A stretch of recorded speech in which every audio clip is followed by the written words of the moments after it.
Les amis, salut à tous, j'espère que vous allez très bien. Quel bonheur! Quel bonheur, quoi de mieux que de se réveiller après la fessée que le Barça a infligée au Real Madrid hier soir. Victoire du Barça, Classico, 3-1. On commence. Donc les amis, victoire du Barça, super champion de la Super Coupe d'Espagne. Le score est un petit peu trompeur, c'est vrai. Plutôt le match aurait dû se terminer avec un petit 5-1, une petite manita, tranquille. Mais on va pas chouiner, on va commencer. Donc les amis, on va commencer avec la compo. Le Barça s'est présenté avec un 3-4-3, avec les 4 milieux en losange, vous le voyez à l'écran. Araujo, qui a bien sûr mis dans sa poche Vinicius. Balde à gauche, qui joue le rôle d'ailier. Donc Christensen, Koundé dans l'axe, Ter Stegen, l'araignée au cage, Frenkie Busquets, Pedri, Gavi et Dembélé Lewandowski. Donc les amis, l'animation collective était vraiment très spéciale parce que les milieux de terrain s'interchangeaient de rôle en fait. À chaque fois, il y avait soit Pedri, soit Frenkie, soit Gavi qui se projetaient. Donc ça causait beaucoup de problèmes à Benzema quand il voulait presser Busquets parce qu'à chaque fois, il se retrouvait avec De Jong à la place, soit parfois Pedri, parfois Gavi. Donc voilà. Et donc le Real Madrid s'est présenté avec sa composition habituelle, la composition avec laquelle ils ont gagné la Ligue des Champions, à 2 joueurs près, Rudiger et Camavinga. Donc il joue avec Valverde à droite, Benzema, Vinicius qui n'a pas vu le jour, Camavinga qui a été sorti à la mi-temps mais qui a été très bon. C'était le joueur qui nous causait le plus de soucis parce qu'il est physique Camavinga. Avec son pressing, il nous faisait un petit peu mal. Mais donc en général, la rencontre a été vraiment maîtrisée. Leçon de football de la part des Barcelonais. Kroos, Modric n'ont pas vu le jour.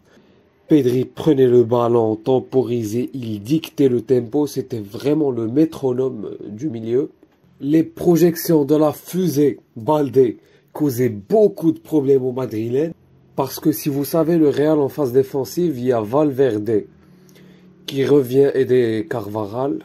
Donc on a une sorte de 5-3-2 avec Vinicius et Benzema en attaque. Et donc Balde se projetait entre Carvajal et Valverde tranquillement. Et ça faisait des dégâts. Vous avez un petit exemple à l'écran. Il a littéralement laissé sur place Carvajal. Ça fait plaisir. Les amis, on va un petit peu parler de Gavi, Pedri, qui ont été énormes, surtout Gavi. On est clairement sur un match référence de Gavi avec le Barça. Avec celui contre l'Atlético la saison dernière. Peut-être que j'en oublie d'autres, mais voilà quoi. Et donc, Gavi a été très déterminant avec 2 passes D, 1 but, décisif sur les 3 buts. Nickel, quoi dire de plus. Pedri a été aussi très important. Comme j'ai dit, c'est lui qui régulait le jeu, qui dictait le tempo des attaques, qui calmait le jeu quand il fallait. Rien à dire. Busquets a été très important aussi. Il est d'ailleurs très présent sur le premier but. Il récupère le ballon très haut sur le terrain. Pressing sur Camavinga. Passe de camionneur de la part de Rudiger. Il intercepte le ballon. Dembélé qui joue en une touche vers Pedri. Pedri qui donne le ballon à Lewandowski. Et Lewandowski en une touche rapide pour Gavi qui s'emmêle le ballon un petit peu excentré. J'avais l'impression qu'il avait raté son contrôle, mais c'était vraiment incroyable parce qu'il avait le temps de bien placer le ballon. Et donc, ça fait 1-0. Sur le deuxième but aussi, Busquets qui donne le ballon à Frenkie.